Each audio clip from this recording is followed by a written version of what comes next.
Okay, students, you're gonna hear this now because I turned it up a little bit because Jason said it was a little not loud enough. It was too quiet. So if this is too loud, turn it down. I'm trying to bring it up a little bit, but I've had bad luck with computers today, so I'm a little discouraged. But we'll go on with turfgrass physiology here today. We're going to talk about nutrients and nutrient uptake today. So that's chapter 7 in your text. What pages? Starts on page 118. So read through that. Some of it, for a lot of you, you've worked with nutrients for a while. It's not a complete, surprise. It's just a review to go through some of this. Okay, why is this not going down? Oh, okay.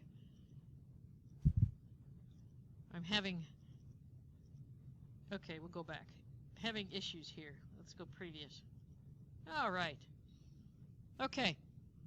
So the main thing is with nutrients, we want to make sure that our grasses can get the nutrients.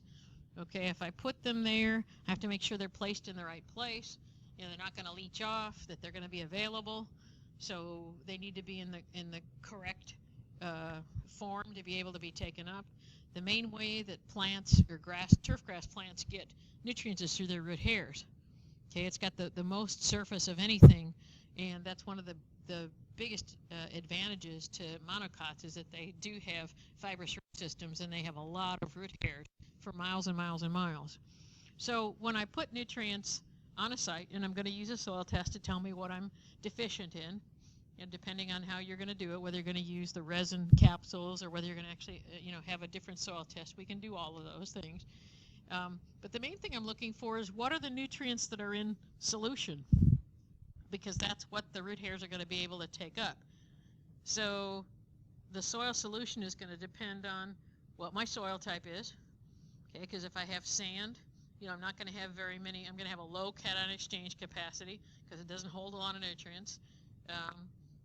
It depends on moisture levels in sand. The moisture levels can be a lot lower than what I have with a loam or a clay. And then how much oxygen do I have in the root zone? Okay, and that, again, you look at the sand, or if it's a silt loam, how much traffic have I had? Is it highly compacted? All that plays into how the nutrients can be taken up by the plant. Okay, so that's one of the things that we deal with.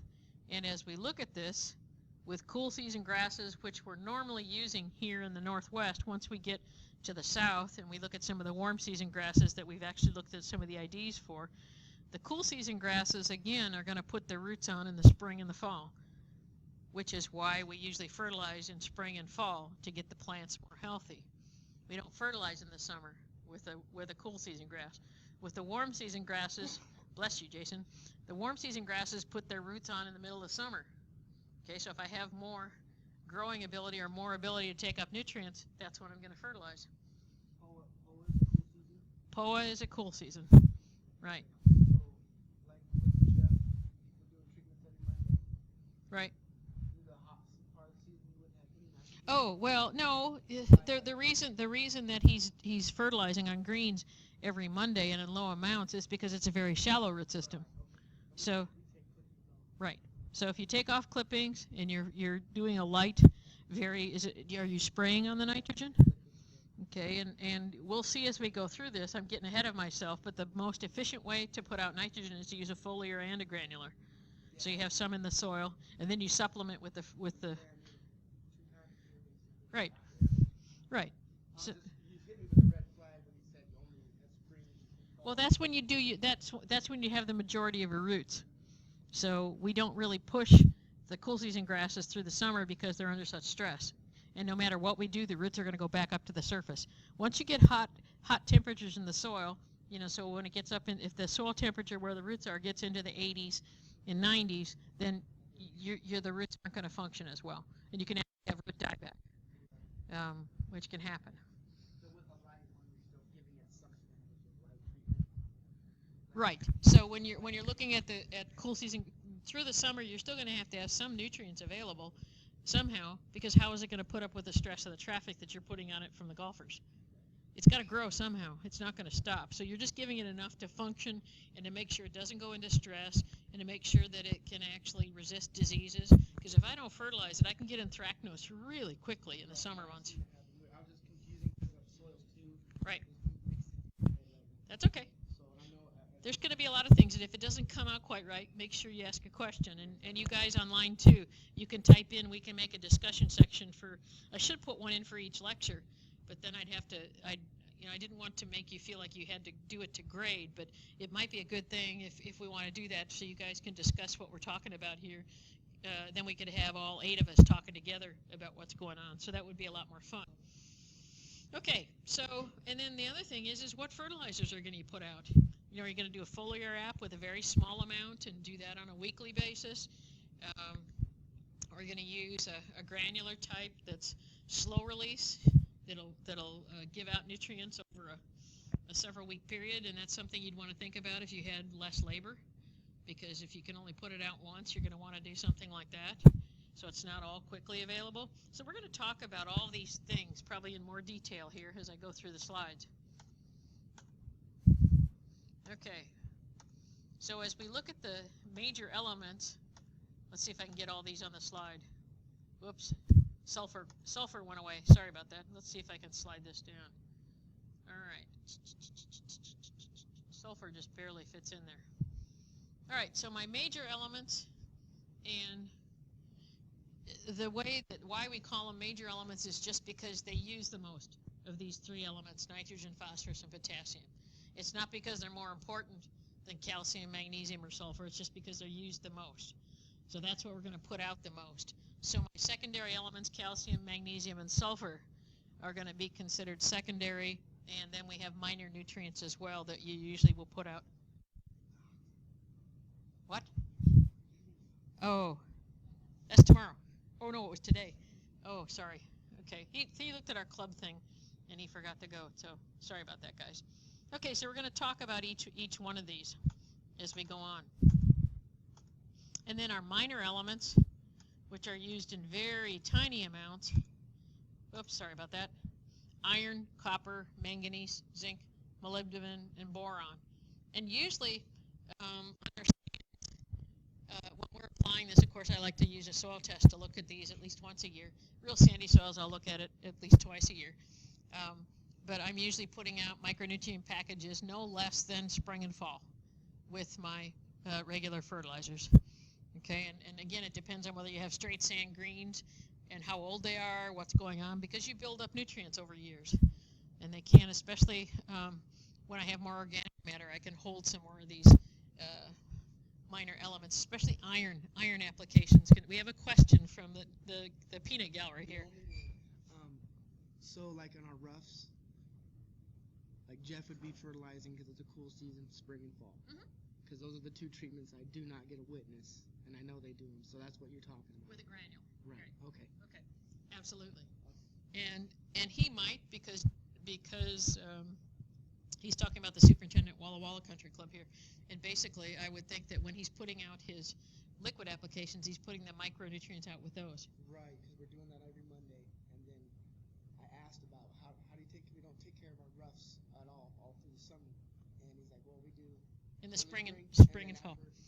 Yeah. In October, he goes out with another treatment. So he's only probably putting out 3 to 4 pounds of nitrogen, and yeah, and he's using a slow release product, so he's getting the most he can out of there. Absolutely, big rotary spreaders. So that's a good way to handle it, especially because he does have a limited crew, and that's why he's got to do it that way.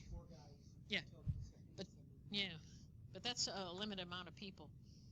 So it depends on your budget. It depends on what the quality is that your members expect. As to what you're going to put out, how much you use, what product you buy.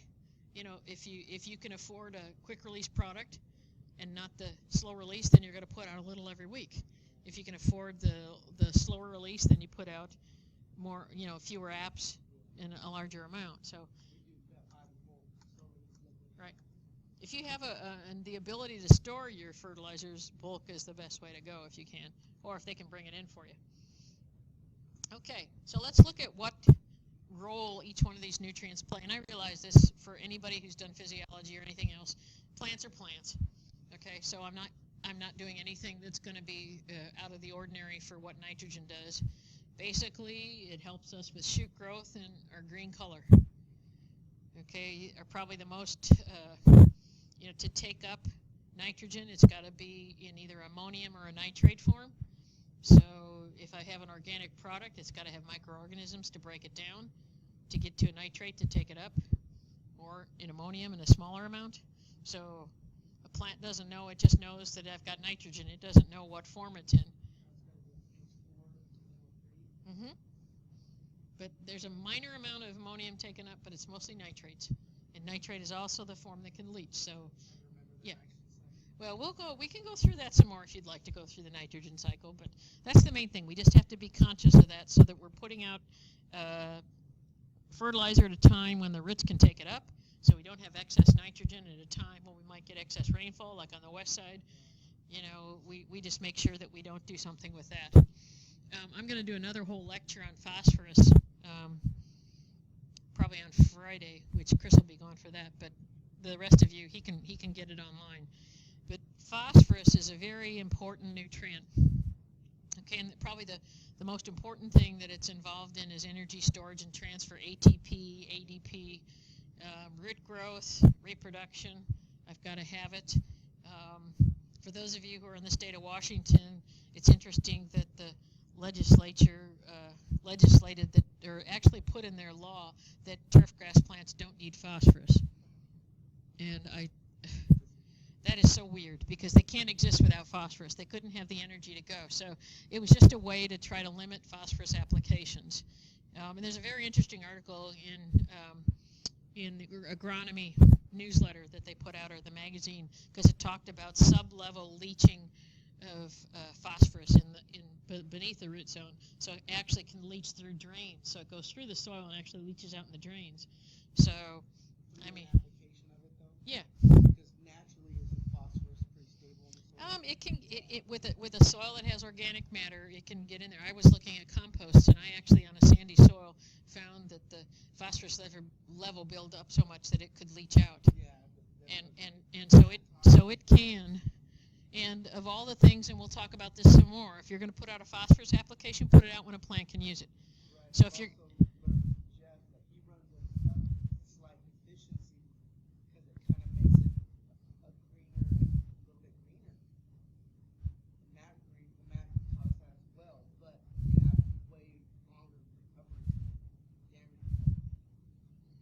damage recovery from what? With a limited phosphorus? Yeah.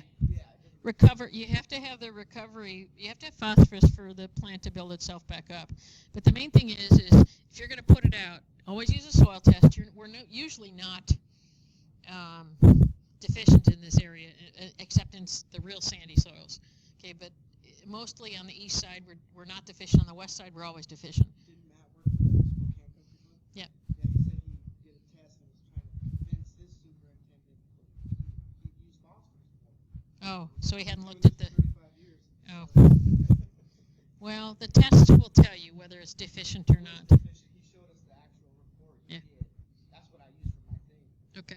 But, yeah. Okay. So, but the main thing is if you're going to put it out, put phosphorus applications should go out in the spring when the plant's going to use it for the rest of the year. Don't put it out in the winter or the fall, because that's when you could get leaching as unfrozen soils. So we can talk more about that, but I just wanted to mention that now. So it usually is immobile. So a lot of it may not be available, but it can become mobile. So we have to be careful about it. Okay. So I'm moving pretty quickly through this, but there's a lot more information. I think what we can do is if anybody has questions about it, we can go through more of it and talk about the balance of these nutrients. Usually when we pick out a fertilizer, and we're going to do that, I'll go through this again.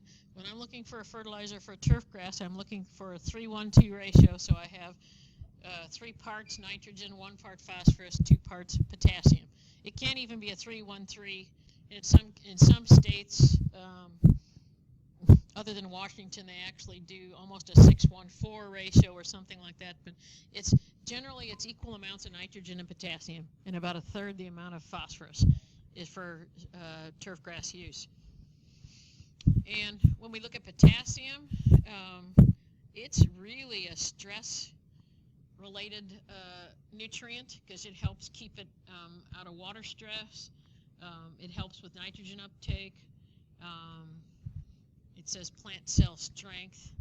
Um, Actually, phosphorus is more involved in the cell walls and stuff like that. But transpiration, that's the first thing. It's a potassium ion that's going to be moving in and out of the stomata on the leaves. Pardon me? Well, yeah, because it builds up on so your plants don't desiccate, and also, again, for so that it doesn't go into, well, desiccation is what I'm trying to. Is that also like closing the stomata? Helps to close the stomata? Well, it wouldn't be losing as much water. Yeah. It sets it back for Right. And again, potassium's general availability in the soil is pretty mobile because it's usually the K plus ion that's in that's. Oh boy.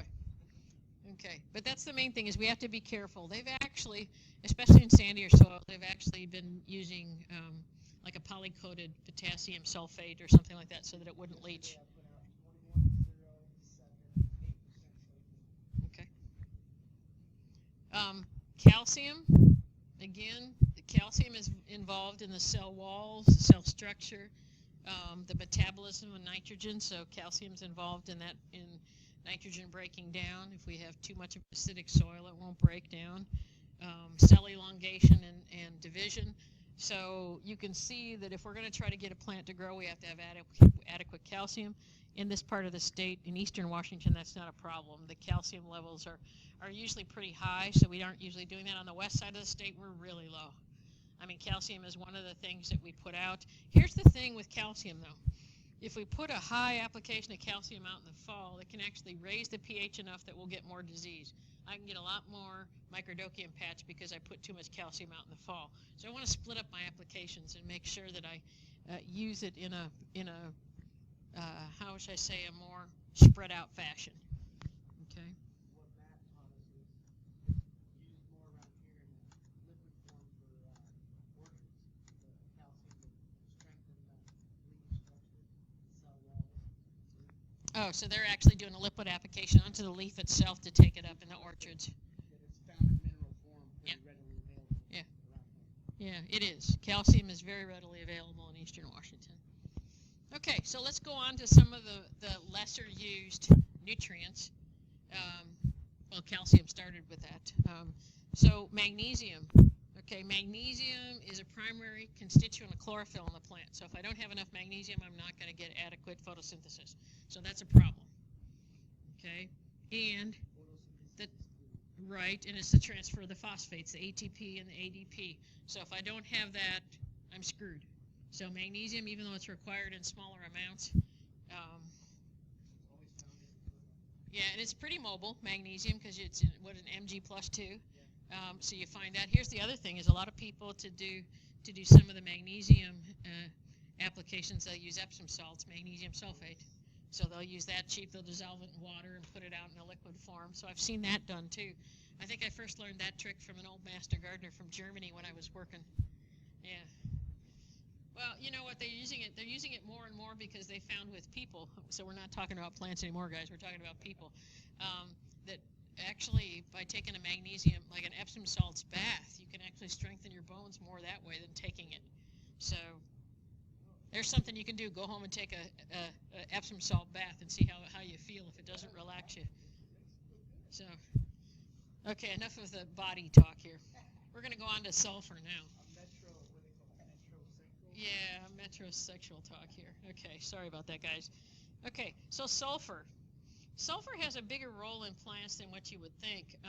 In western Washington, I never saw such a stimulated nitrogen response as what I saw from applying sulfur to the soil.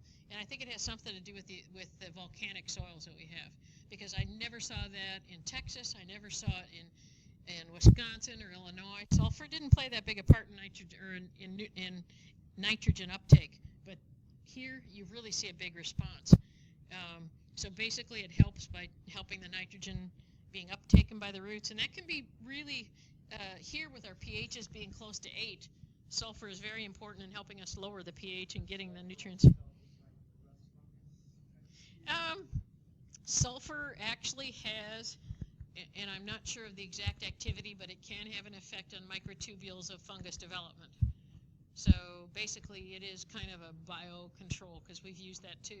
But it actually, by changing the pH and making it more acid, the the the, the, the disease won't grow as well. Okay, so Yeah. I was taught by some wrong people when I first started. Oh, sulfur, you need sulfur when you see rust bugs. Well, we're eliminating the problem by adding sulfur. Sulfur isn't curing what you're saying, right? No, but sulfur can have a burning effect if you spray it straight on the plant. And we're not doing. See, you're probably doing something else. Like for what I put out yesterday, it's 8% sulfur, and Yeah. because I'm seeing just a tiny bit of rust starting to come out.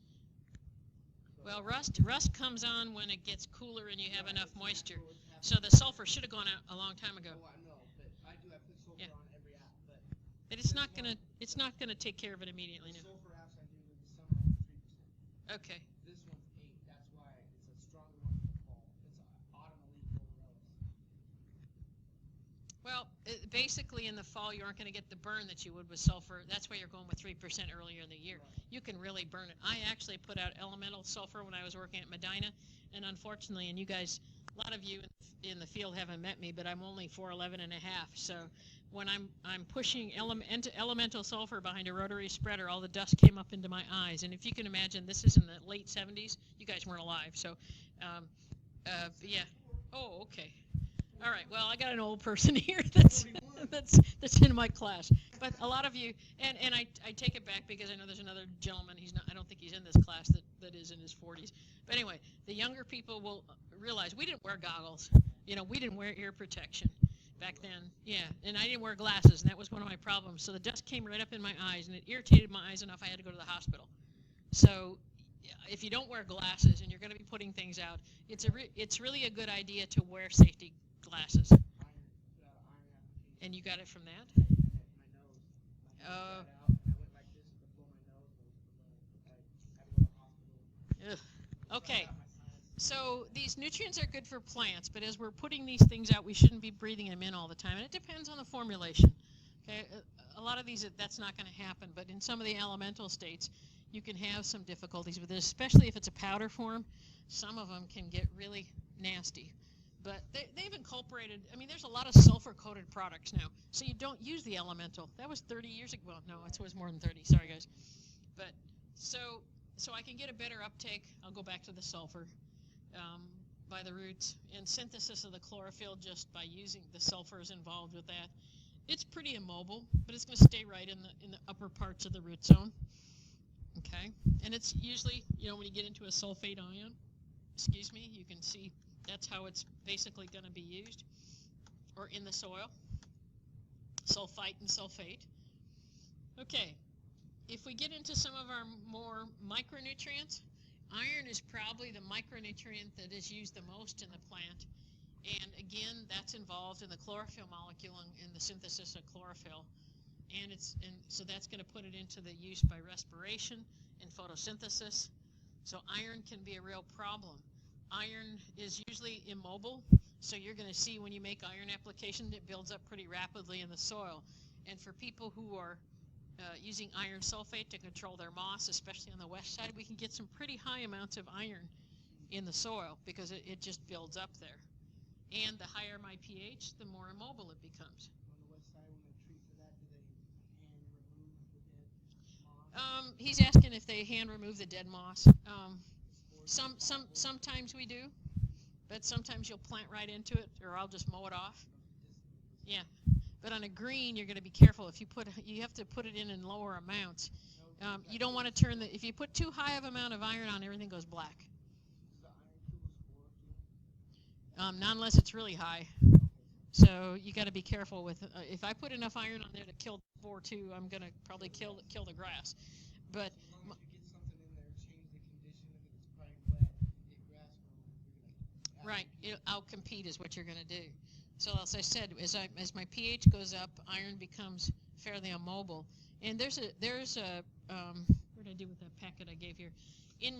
For those of you online, there's a nutrient PDF in there, and on the very last page of the 3 pages, it shows on figure 4.2. It shows the availability of nutrients at pH levels. And if you look at iron, it becomes more available as it gets acidic. So if you look at our pHs, at least in our region over here, we're upwards of 8 in some places, 7 to 8. So you can see iron becomes much more limiting here. On the west side, my pHs, for disease control, I keep my pHs between 6 and 5.5. So I'm bordering on aluminum toxicity, which is at 4.5. But I get, if you see at 5.5, I still have a fairly good availability of nutrients. But, you know, between 5.5 and 6 is where I have my maximum nutrient efficiency. And I still don't get such high disease potential. So the more alkaline the pH, the more disease I can get. Copper, very small amounts, you know, as far as application, because we don't use that for anything else. You know, we don't usually use it for any other weed control. But again, it's involved in the enzymes in the reproduction process of the grass plant, so it's very tiny amounts. So it doesn't take much, and that's why with this one, you usually are applying it in a liquid solution once or twice a year, depending on your availability and what you see. But again, just like the other, like iron, copper can be very immobile. When we look at these, because iron as a nutrient can be in an Fe+2 cation, it can be an Fe3+. Copper is usually a Cu+2. So you look at these, so they can attach on to the negative sites on the soil pretty readily, and just be held onto the thatch layer, okay, in the upper soil if you've got a lot of clay.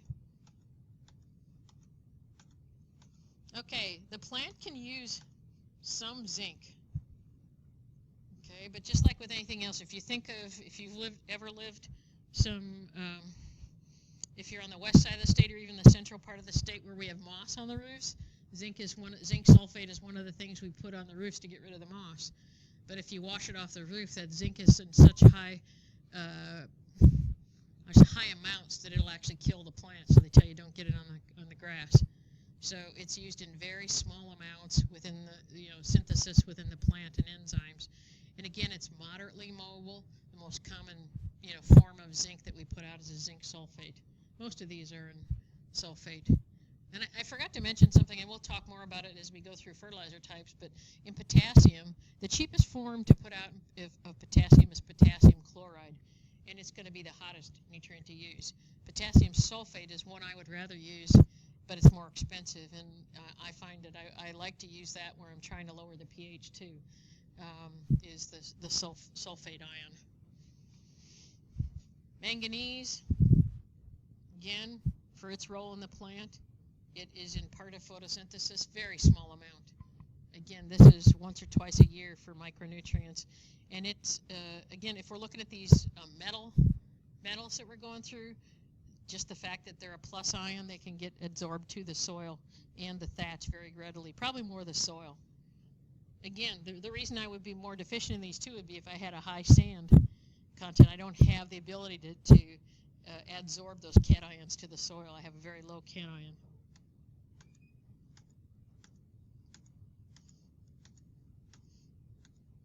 I don't know that I've ever seen a molybdenum deficiency. Anybody out there in turf land online can tell me whether they've ever seen a molybdenum. I have not.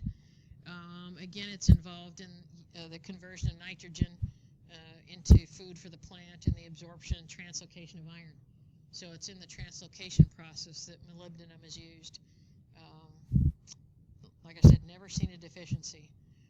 Boron is used in growth and development of new cells and reproductive process. You will see boron deficiencies, not in turf, but I've seen it in strawberries, and I think in some of the other stone fruits, and I think more and it might even be in raspberries and stuff like that. But I have not seen a boron deficiency, and by mistake,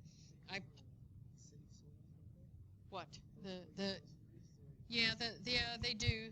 The berries have a more acidic soil, but I've actually put a 10x application rate of boron out by mistake and not nuked the plant. It didn't do anything, but it probably wasn't the best thing to do because I'm wasting product. But like the borax, it's pretty immobile. If I don't have a high cation exchange capacity, then it could really leach out. Yeah, but why waste your money? If it ain't broke, don't fix it. If you don't need it, why add it? But I've never seen it. It's really required in very small amounts. Okay, so now we're going to look at some of the different types of fertilizers, and I'm kind of going through this quickly, but that'll allow us for more of a discussion later on as to look at these things. So when we look at fertilizers, I'll use this quote. Any inorganic or organic substance of natural or synthetic origin which supplies one or more of the essential nutrient elements required for turfgrass growth. So that can be about anything. Okay, and when we talk about the types of fertilizers, we actually have organics, we have synthetic organics, we have inorganics, and we have synthetic inorganics. So basically, just because somebody tells you they're putting out an organic fertilizer, it still has to go through the same process to break down before the plant can take it up. It just means it hasn't been manufactured by man. Okay, but it's going to have to have micronutrients, and it's going to, or I should say, microorganisms. Wrong thing. Microorganisms and a warm enough temperature for it to break down if it's an organic form. No, and we actually, and that's in the, I think that's in the other talk I'm going to give on Friday, but my fellow researcher, Eric Miltner, did some work with organic products, and he was balancing organics with using synthetic inorganics and stuff and seeing how long it took to catch up, and it took 2 years for us, to catch up with the synthetics. Okay, but after that, we could back off. Okay, so if you're going to go organic, you may have to use some synthetics to until that organic releases enough that it actually gives you what you need to hold turf on the site. You want to make sure you have nutrients in there. Absolutely, absolutely.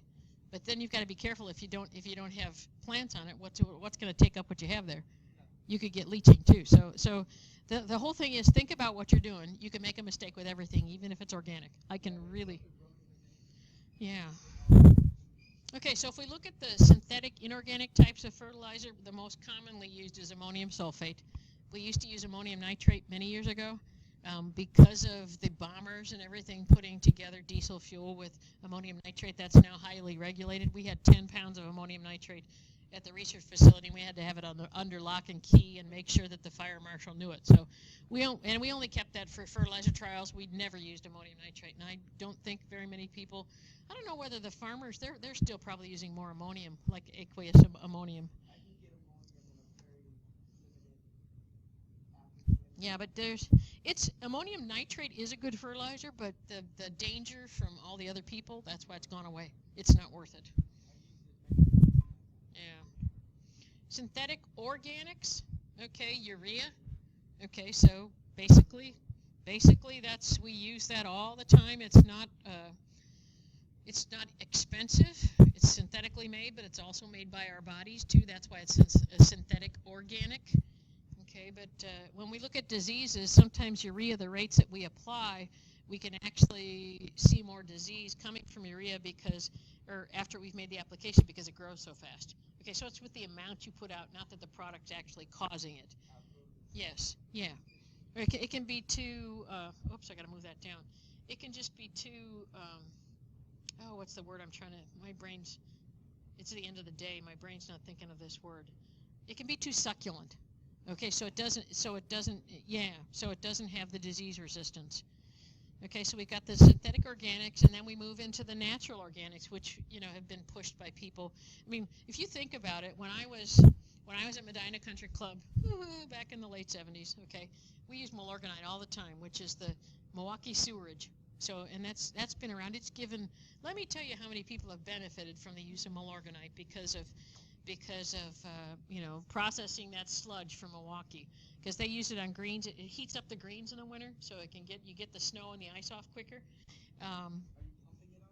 No, it's processed in little pellets, in black pellets. No, it doesn't smell good, but it's processed, and of course they process it so there's no biological danger to you. Yeah, and here's the other thing I've used. The sewage sludge, or I should say this is highly processed sewage sludge. I've used it when I put out bentgrass seed. I use it as like rice hulls or something that would even the process of the bentgrass seed going out because it was so small. So I can calibrate my spreader because with 6 to 8 million seeds per pound, it just falls straight out of the spreader. So I can put it out easier with putting an organic, and I don't burn anything. So anyway, so sewage sludge, what's the biosolids is the PC term for that now.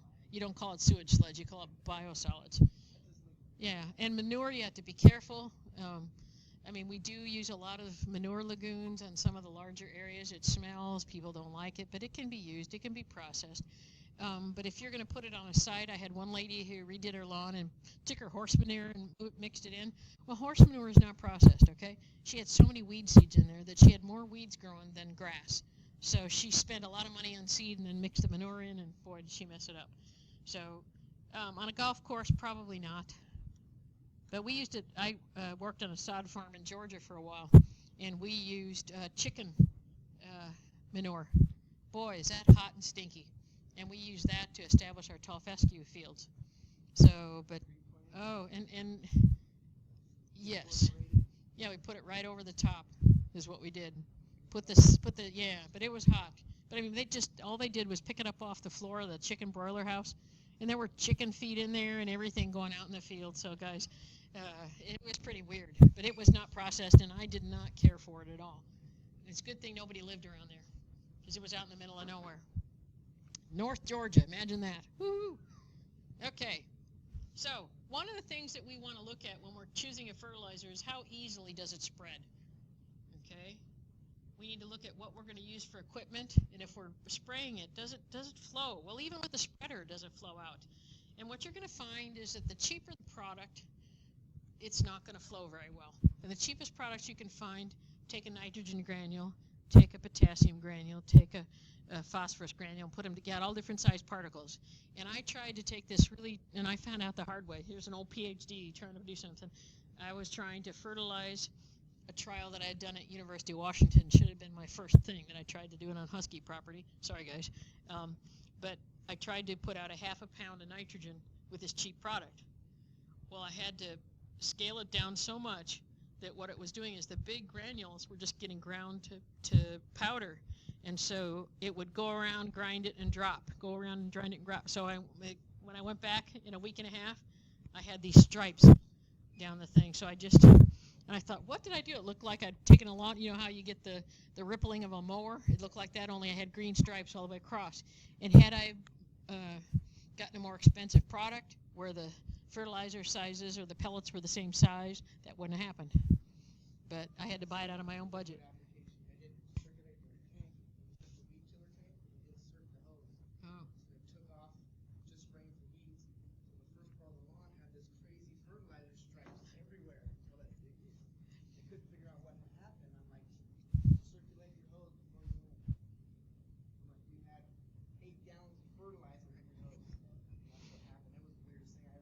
Yeah. Jason's talking about because he does liquid applications, and I've seen a lot of problems with not mixing appropriately and things getting stuck in the tank. So, yeah, that's a problem. Okay, so you want to, basically when you're buying stuff, you want to make sure you don't have a lot of additives in it, but when you look at it, if you only get a product that's got 21% nitrogen in it, if you add up your nutrients, you're going to find that you've got a pretty big amount of bulk in there because you can't spread that little amount over a big area. So you have to have some of it. But here's just what I was talking about on number 3 is a homogeneity. Because if the particles aren't consistently the same size, you're going to have trouble calibrating things with it. Okay? And I would have to say, you know, some of the organic products too, their granules are so powdery that when I apply them, they come out as dust when they're going through a spreader, and it'll all blow in your face. So you really want to look at that. That's what's nice about it. And I'm not going to, well, Anderson's has a DG formulation that basically doesn't break apart that much, and it really is a nice granule to use. I noticed with the products, they're pretty well. The prilled. Yeah. Yeah. Right. Polymer coateds are really nice too. Right. Yeah. Well, so he's talking about how the 1616 is real chunky and uniform. That is the base of all products is this 1616, because you put it out no matter where you're going, and you're going to be. That's pretty. Yeah. Almost the same consistency. Yeah. It's just, I noticed their later in fall products are way less uniform. Probably because it basically. You don't need to use a fine product in the fall. Well, they've got higher heights of cut in there. I just always use the terminology for me was the season's coming to an end. You're not having to make it look as pretty as you want it to. Oops, sorry. My job is to make it look good all summer, and then put it to bed in the fall. Okay, so when we're trying to decide on a product, and probably each one of you has your own favorite products that you use in different areas, and sometimes it's based on what you can get, especially if you're using in bulk. What does it cost to get it to you, or can they save it for you? But you also want to look at the desirable chemical characteristics. So you want to look at how safe is it? Does it have a high burn potential? Can you handle it appropriately? Okay, so the more quick release it is, the higher burn potential it has. So, I've been looking, if you look at fertilizer labels, they don't really have to put the WSN and the WIN on the labels anymore, so it's really confusing for me. So I always looked and see what's ammonium and what else they have in there where they actually do say slow release. And I don't like that. I wish they would keep that on the bags, but that's been legislated out of there. Okay, so you want to see what is the initial response that you want to, I can't even talk. What's the initial response you want to see? You don't really want to have something jumping out of the ground, unless it's, you're starting straight from seed and you want it to fill in quickly to outcompete the weeds. You want to have more of a sustained feeding. You want to get some reaction and then a sustained feeding. So that's why you'll see that a lot of our products now, instead of being totally quick release or totally slow release, are going to be like maybe 40% quick release, 60% slow release. So I get some reaction, especially if I'm only putting out a half a pound, or a third of a pound of nitrogen per 1,000, then I'm going to get a little bit of a kick, and then I'm going to have it released for the next month or something. But you want to look at the product that you're buying, and you want to look to see that it's a low acidifying effect, so you're not dropping your pH really low. Although on the west side, I know over here there's been a big hubbub with the growers of crops around here because they've used ammonium sulfate for so many years. Their pHs are way low, and they've never done anything about. They said they couldn't get calcium in to balance it out, and I don't understand that. It seems like it would be a fairly routine product to do. The rest of us have paid to bring in calcium. Why wouldn't they? I mean, liming goes on. They need to add gypsum. Well, gypsum won't change. Gypsum will not change the pH of a soil. It'll add calcium without changing the pH. Right. Yeah. Yes, gypsum or lime. Now, gypsum will add calcium without changing the pH. If I put out lime, calcium carbonate, that will actually raise the pH. So around here, it all depends on where your pH is at. They just, well, I don't understand it, but it's a big issue on acidic soils around here. Well, I'm just telling you, I saw it in the paper, and I was. Well, we'll find out. All right. So we're looking at the low acidifying effect. It all depends on what you're trying to achieve, where you're at. Once in a while you might like a higher acidifying effect, but you don't want to put out too much and drop the pH really low. How soluble is it? Do you want it to be available? Do you not want it to be available? And then how efficient is it? Are you using most of it? If you're putting it out, if it's quickly available and you're putting out too much and the plant's not growing a lot, if you put it out in the winter months on the west side, you could see it all go down the drain because the plant's taking up some. But our research work showed that where it was cool and the plant was still growing, we would never put out more than a half a pound of nitrogen per 1,000 square feet. It would still use that in a straight sand, but more than that, and it's going to go. And in most cases, in January and February, you're not fertilizing anyway. But on the west side, it's a different bag of worms.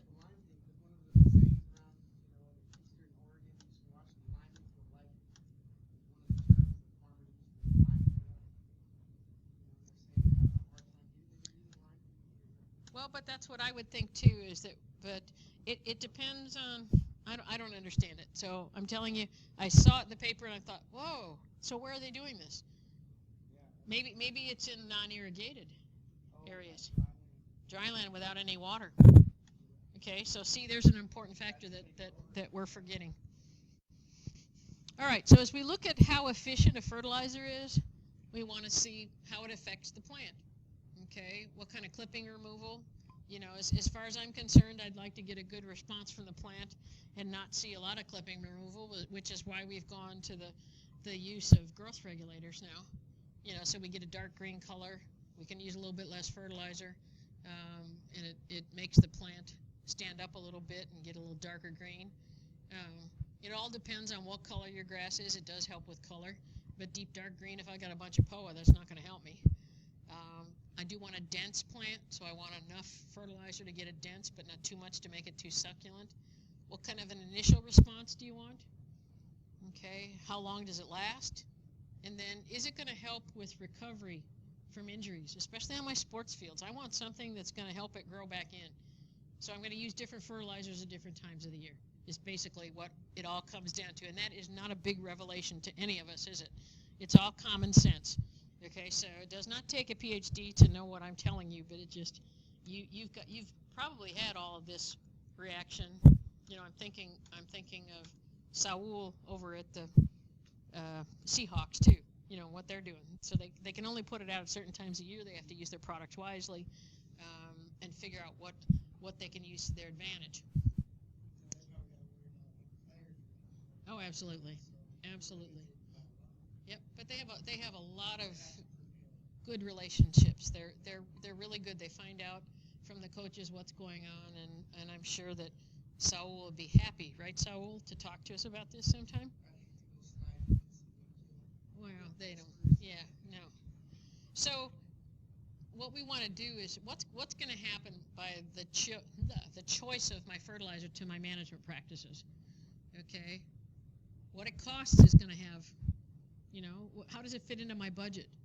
You know, I may not be able to afford a really, you know, a poly-coated, sulfur-coated urea or something, even though that's the best one I can use. I have to figure out, maybe I can use it once during the year, and I've got to figure out how I'm going to put a different product out later. If I use a slow release, that could be a labor savings for me. I don't have to go out more than twice a year on that area. Whereas if I'm putting out a quick release, you know, like a spraying it every week, that's more intensive labor. Do you have the area to store it? Or if you buy enough of the product, will your distributor store it for you? And then how many applications you're going to put out? You know, we always get limited by what is the use of our area and what do our clientele want, and can we get it out there at the time? It's kind of like probably with fertilizer and aerification, those are some of my big deals, or even just spraying for disease.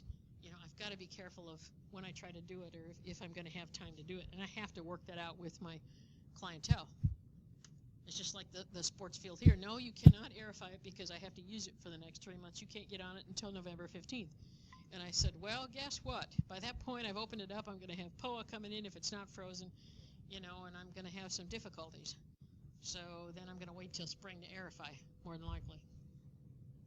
Okay, so number of applications. What about how it spreads? Is it easy to spread? Is it a pain in the neck? You know, is it hard to calibrate? You want that to be pretty easy, and you don't want your people, your crew, to be complaining about what, you know, the application of it. And then we all have different types of customers. You know, whether homeowners can be some of the worst to deal with as far as putting stuff out. But just as Jason just brought up, you know, what about the football players? You know, when you're putting out products like that, or even the sounders. You've got they're pretty expensive clientele, and you want to make sure that you've got that irrigated in, that they're not going to be getting on it. And we could probably have some stories about things, but they're pretty careful. They really work.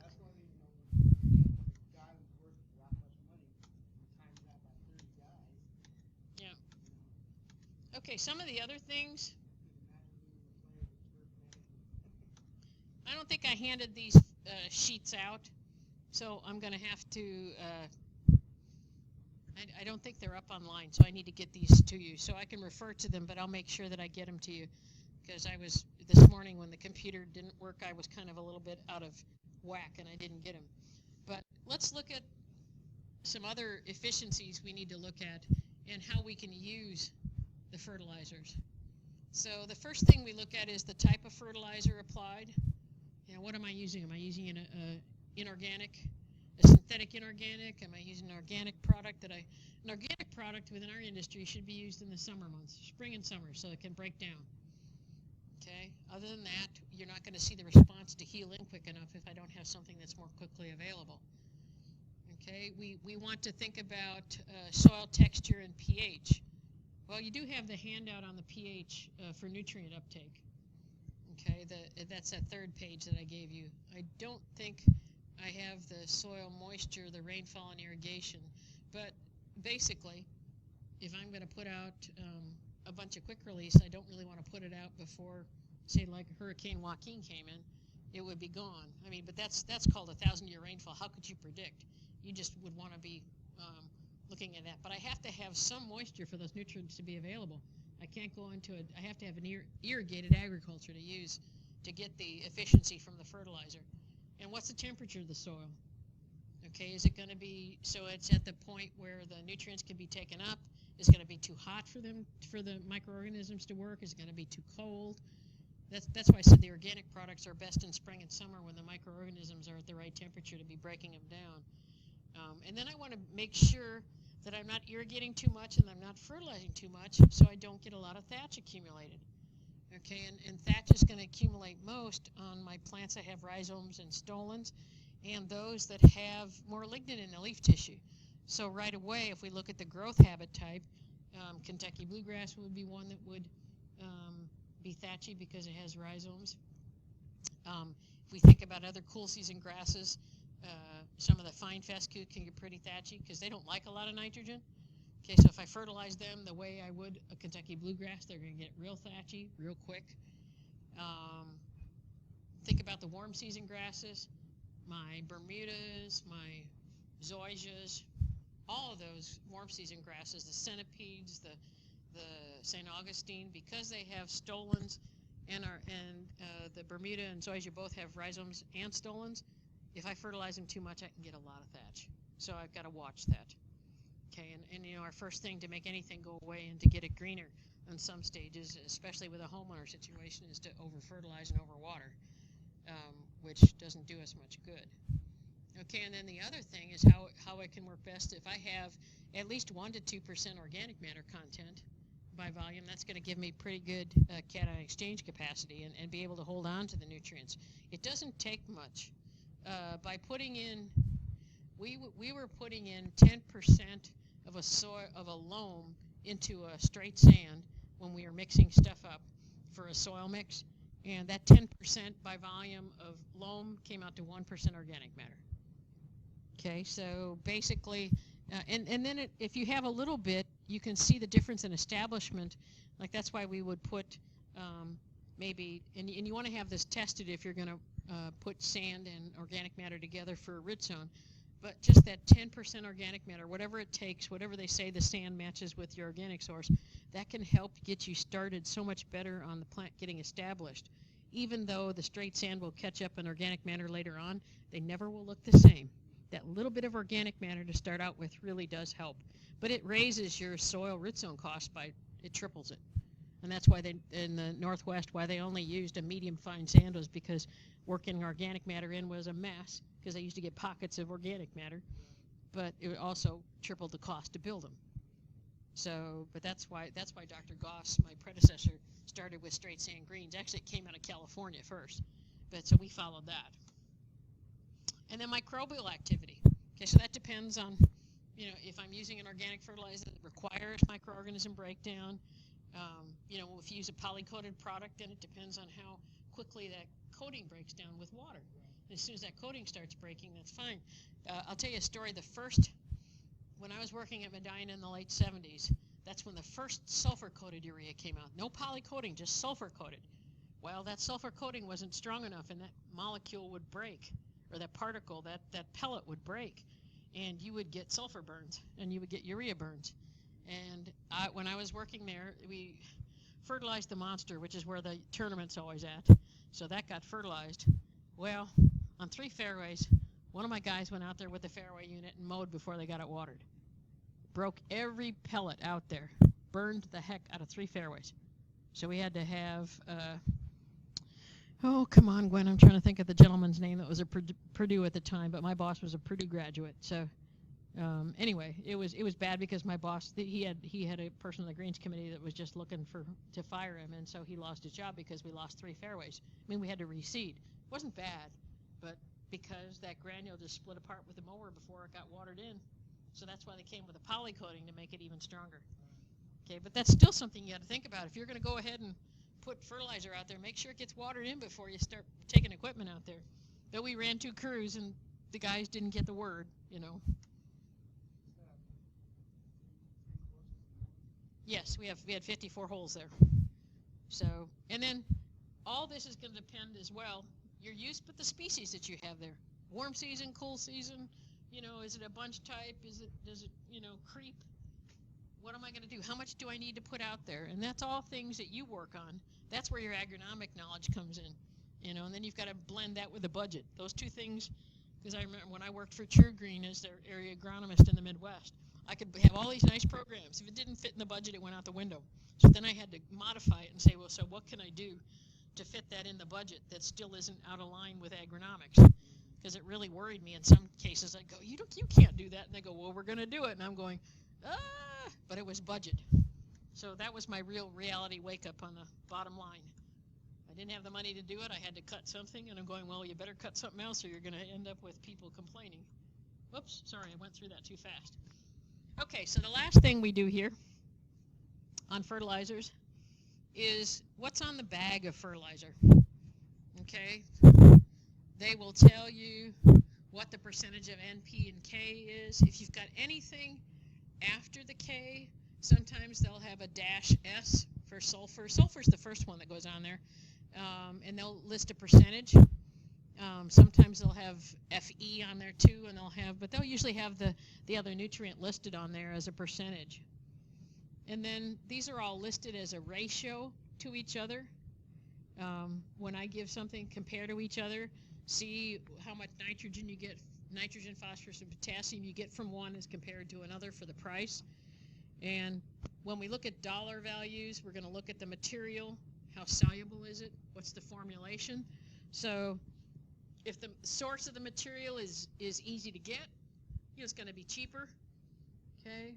If it's not, if it's highly processed like the PCSCU, it may be a really good product, but sometimes the poly coating can be a little bit pricey. How soluble is it? The more soluble it is, probably the cheaper the cost. Okay. And then what's the formulation you're putting out? Is it easy to use? Is it a pain in the neck? If it's in a form that can be dissolved in a tank, like you have some of the ammonium sulfate that's sugar that you can put in as well, or even the soluble ureas, can I put it out with another application at this time? Yeah. So you can do that as well, and that's probably going to change throughout the year as to what you use. But it's all going to come back down to dollars and cents that will fit into my program, that will give me the best bang for my buck. And that's what's going to sell your greens committee or your the office people that are working with you, your managers, your club managers, whoever is working with you at whatever facility. You've got to understand the budget and what you can give them. If you have an unlimited budget, that's a lot easier than no budget, which we have a lot on both ends. But I'd have to say, in the school districts that I work with, that's my biggest problem. I have no budget. So for the amount of play that I get, I don't have anything that I can give them to solve the problem because they don't have the money to keep it up. And that's why they go to some of the synthetics, but then they don't realize you have to do something to the synthetics too. Okay, so that's the end of this lecture. So hopefully you guys are still awake or you paused in between. So I'm going to stop here and I will put up some more sheets online. So that'll be the major lecture for this week. Thanks, guys. Have a great day.